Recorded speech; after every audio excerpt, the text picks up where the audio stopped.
Good morning, students. How are you? I hope all you are fine and safe at home, and you are busy in your studies and working hard towards your studies.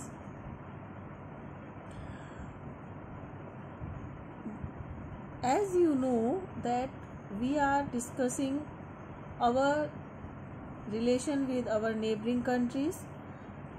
So regarding to this, yesterday we discussed our relation with China, and today we discuss our relation with Bangladesh, which was born in 1971 by the interference of India's army.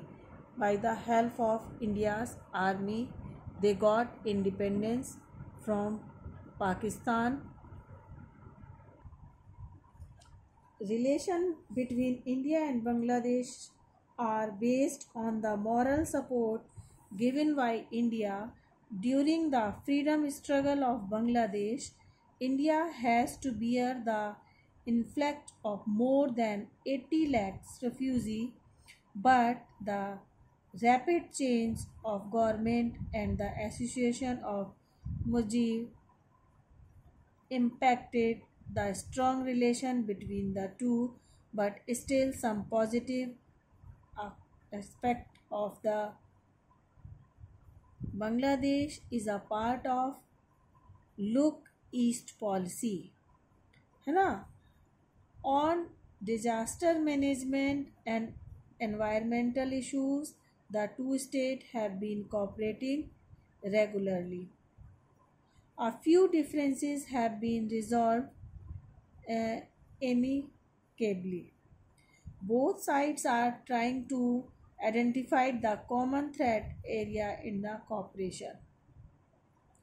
इसमें बेटा ये positive points बता रहे हैं कि हमने कम से कम 80 lakh refugee जो है जब ईस्टर्न पाकिस्तान से इंडिया के अंदर आया, तब इंडिया ने अपनी फोर्सेस भेजकर क्या कराया उनको, मतलब हमारे घर में आके वो बैठ रहे थे क्योंकि वो परेशान थे, उनके ऊपर बहुत ज़्यादा टॉर्चर करते थे वेस्टर्न पाकिस्तान की आर्मी एंड और लोग सब। तो क्या किया इंडिया ने, इंडियन फोर्स ने उसमें उनकी हेल्प करी और बांग्लादेश को इंडिपेंडेंट कराया। बांग्लादेश इज़ अ पार्ट, है ना। तो ये क्या है, लुक ईस्ट पॉलिसी, है ना, ऑन द और कई इश्यूज पे हम लोगों ने बहुत सारा वो किया, एक दूसरे को कोऑपरेट किया। जैसे डिजास्टर, हमने उसका इंडिपेंडेंस में हेल्प करी, डिजास्टर मैनेजमेंट और एनवायरमेंटल इश्यूज पे उसने हमेशा हमें कोऑपरेट किया है। और बहुत सारे जो इश्यूज थे वो हमने आपस में बैठकर सॉर्ट आउट किए हैं, और जिससे दोनों साइड कोशिश करती हैं जिससे कि कॉमन थ्रेड के जो एरियाज हैं उन पर कोऑपरेट करना। Now we move to negative aspect of India's relation with Bangladesh. Illegal migration of Bangladesh is in the state of India. India के अंदर बेटे अभी भी आप सुनते होंगे कि असम में और बंगाल में अभी भी जो इलीगल माइग्रेशन है, वहाँ पर बेटा पुअर कंट्री है और इंडिया के अंदर वो बिना इलीगल तरीके से वो एंट्री कर लेते हैं। ठीक है, एक तो ये हो गया, सबसे ज़्यादा ये है माइग्रेशन की है सबसे ज़्यादा। Dispute over sharing of Ganga and Brahmaputra river water. अब जो हमारी ब्रह्मपुत्रा रिवर है और जो गंगा रिवर है उसके वाटर का जो इशू है वो बोथ कंट्रीज़ के में डिस्प्यूट का एक रीज़न होता है। ठीक है, Islamic fundamentalist groups are against having good relation of India.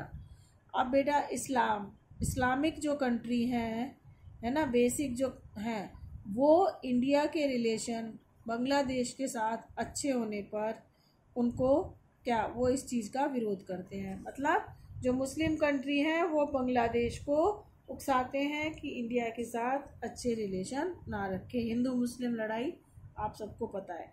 Bangladesh government has felt Indian government as a regionally bully. Bangladeshi सरकार जो है, बांग्लादेश एक छोटा सा कंट्री है, तो उनका ये मानना है कि जो इंडिया क्योंकि एक बहुत बड़ा कंट्री है एशियन कंट्रीज़ में, और हमारे नेबर जो आसपास के कंट्रीज़ हैं उनमें इंडिया सबसे बड़ा है, तो उसे ये लगता है कि इंडिया जो है अपनी वो बुलीनेस जो है वो दिखाता है। ठीक है, ये हमारे रिलेशन है किसके साथ? बांग्लादेश के साथ। ठीक है। Now next question is mention any 4 significant changes in Indo-China relation that have taken place after the Cold War. 4 significant changes that have occurred in Indo-China relations are: the trade between India and China has increased significantly. China has become one of the India's largest trade partner. ठीक है, एक तो आपका ये हो गया। ठीक है, क्या मतलब कोल्ड वॉर के बावजूद भी क्या क्या उसके अच्छे रिलेशन हमारे हुए। India and China have jointly cooperated the multiple issues affecting the developing nation such as climate change, WTO and IMF reform, BRICS among other. India और चाइना बहुत सारे इश्यूज़ के ऊपर एक दूसरे को कोऑपरेट कर रहे हैं, जैसे कि WTO it is a international organization and the part of UN. WTO means World Trade Organization, and IMF ये है इंटरनेशनल मॉनेटरी फंड, ये वर्ल्ड बैंक है ना जो, उसका ही एक पार्ट है। Reforms the BRICS among other. China's relation with Pakistan and its support for CPEC program, defense program, has been caused great concern of opposed by India.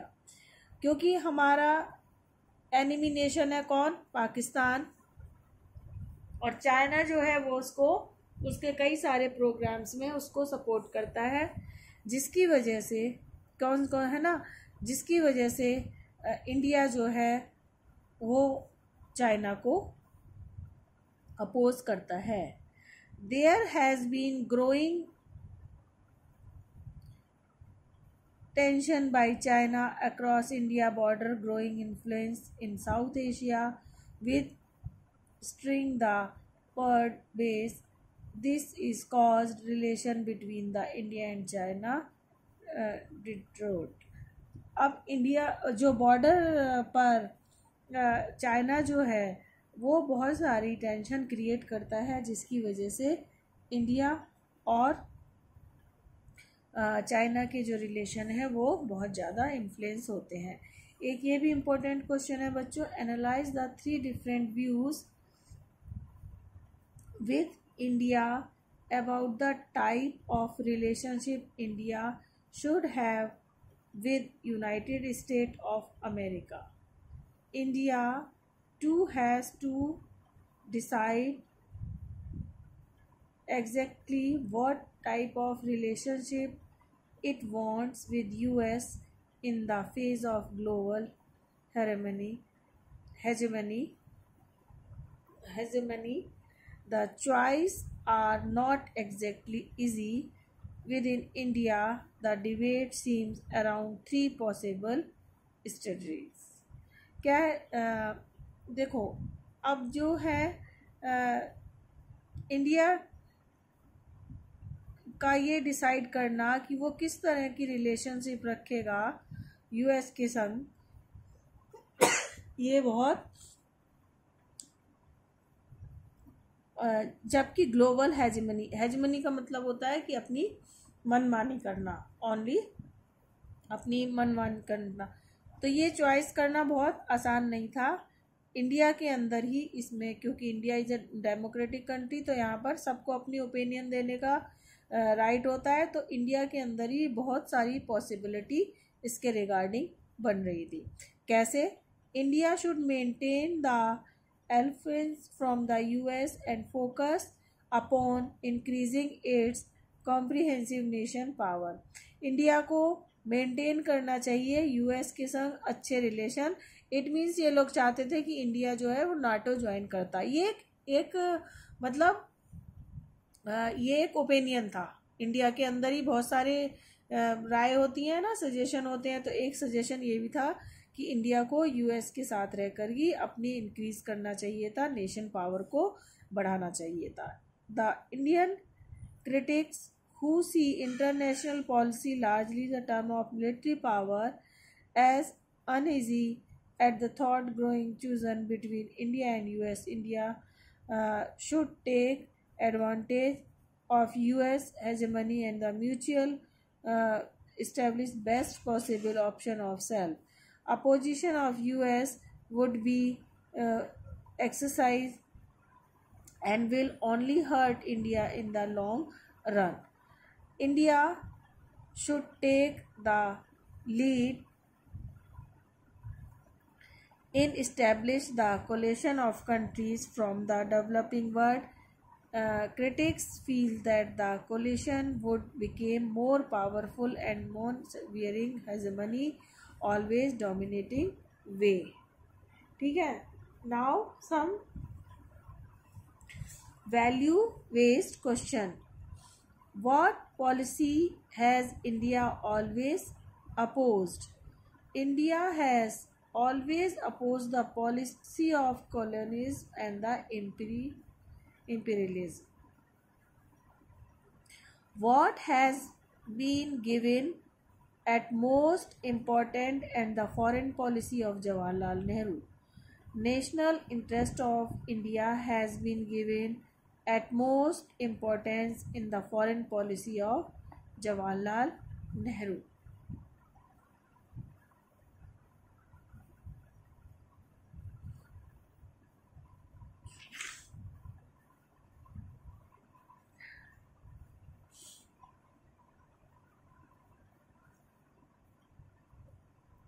Next question is, what is non-alignment? Non-alignment is a policy whereby the countries maintain independent policies and not follow the superpower bloc.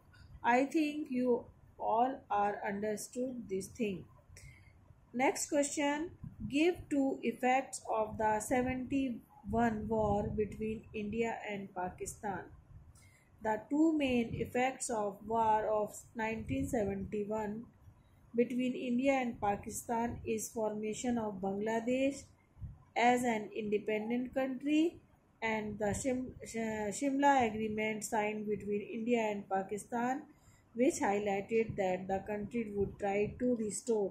देखो एक तो क्या हो गया, क्या क्या main effect हुए कि एक तो बांग्लादेश एक इंडिपेंडेंट कंट्री हुआ और दूसरा शिमला जो एग्रीमेंट हुआ था है ना शिमला के अंदर, तो उसमें ये कहा गया कि किस तरह से दोनों कंट्री जो है वो अपने रिलेशन को रिस्टोर करना चाह रहे हैं।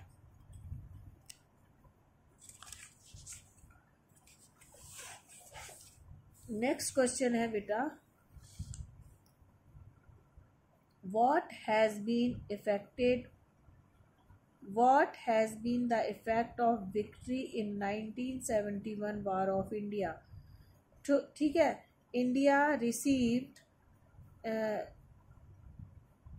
admiration from the global community for its role in a liberation of Bangladesh and Indira Gandhi won the 1971 Lok Sabha election. Assume you are the caretaker of India's foreign policy. Give 4 policy measures you would take regard of India's foreign policy. ठीक है, ये value based questions है तो इसलिए मैं ये आपको बता रही हूँ। I would maintain the objective of Indian foreign policy as given in Article 51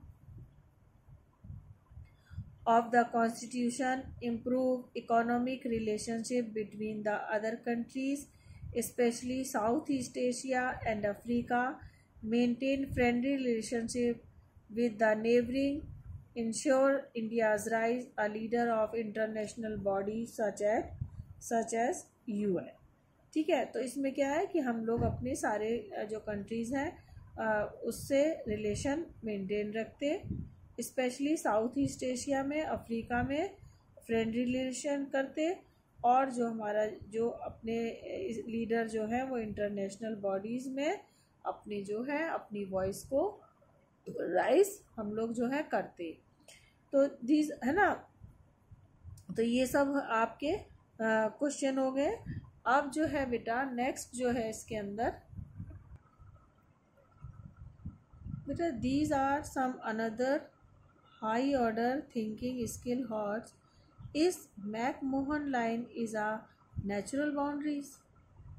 McMahon line जो मैंने आपको नोट्स दिए थे उसमें आपको इनमें हमने मेंशन किया था, तो इसका आंसर आप लिखिए the McMahon line is not a natural boundary, the boundaries were artificially drawn by the British Indian government as the border between India and Tibet. ठीक है, ये क्या था कि ये कोई नेचुरल बाउंड्री नहीं है इंडिया और चाइना के बीच में। ये क्या था कि जो हमारे जब ब्रिटिश थे हमारे रूलर, तो उन्होंने एक आर्टिफिशियल बाउंड्री जो है तिब्बत और इंडिया के बीच में, तब तो वही हम उनका ही कंट्री था, तो उन्होंने एक आर्टिफिशियली लाइन जो है वो मेंटेन करी हुई थी अपनी बाउंड्री को बनाने के लिए। During Nehru era why did some political parties and groups in our country believe the India should be more friendly with the bloc led by the US. बहुत सारे लोगों ने ये क्यों माना, जब बेटा देखो किसी भी चीज़ के 100% मार्क्स नहीं आते किसी भी स्टूडेंट के, मतलब मोस्टली स्टूडेंट के। इसी तरह एवरी इशू पे कोई भी जो इशू होता है उसके मेरिट और डीमेरिट्स होती हैं। तो ये फॉरेन पॉलिसी जो है उस जो तो उसको भी सब लोग जो है वो पसंद नहीं करते थे, कई लोग उसको अपोज भी करते थे कि उनका ये मानना था कि हमें नॉन अलाइंड ना रहकर हमें जो है यूएस का जो ग्रुप है उसे ज्वाइन करना चाहिए था। इट वॉज बिकॉज ये क्यों था, US bloc claim to be pro democracy and promoted capitalism. क्योंकि बेटा जो रशिया था वो तो कैपिटलिस्ट कम्युनिस्ट था, इसलिए वो आइडियोलॉजी हमारी नहीं मिलती थी। क्योंकि हम डेमोक्रेटिक कंट्री थे तो हमें क्या करना चाहिए था, हमें यूएस क्योंकि एक डेमोक्रेटिक कंट्री था उसको साथ रहना चाहिए था। बट उस टाइम के जो हमारे लीडर्स थे उनका ये मानना था कि ना हम उनके साथ जाएंगे, ना हम यूएसएस के जो दोनों सुपर पावर हैं उनके साथ नहीं जाएंगे, बल्कि हमने जो हमारे कंट्री के लिए सही होगा हम उसको अडॉप्ट करेंगे। इसलिए हमने बट बहुत सारे लोगों का ये मानना था कि US bloc claim to be pro democracy and promoted capitalism. Capitalism मतलब ओपन मार्केट फॉर एवरीवन, ठीक है, प्राइवेट प्रॉपर्टी पर उनका बिलीव था। That's why we should join the US bloc. Next, why did India get defeated by China in the war 1962? Indian defense system was not strong and it was not prepared for any armed conflict in Himalayan region. India also did not receive support from the global communities as the world was occupied by the Cuban Missile Crisis. India ने बेटा हम लोग ने अपने पे defence के लिए इतने हम लोग रेडी नहीं थे, उस तरह का डिफेंस सिस्टम अभी हम पर नहीं था जो हिमालयन रीजन में लड़ाई लड़ सके। नंबर टू क्यूबन मिसाइल है ना क्राइसिस चल रहा था, जिसकी वजह से इंटरनेशनल हमें कम्युनिटी का सपोर्ट जो है उस टाइम हम गेन नहीं कर पाए। ठीक है, ये मेन रीज़न थे। ठीक है, इसकी जो PDF है वो मैं आपको क्वेश्चन आंसर्स की भेज दूंगी। Have a nice day.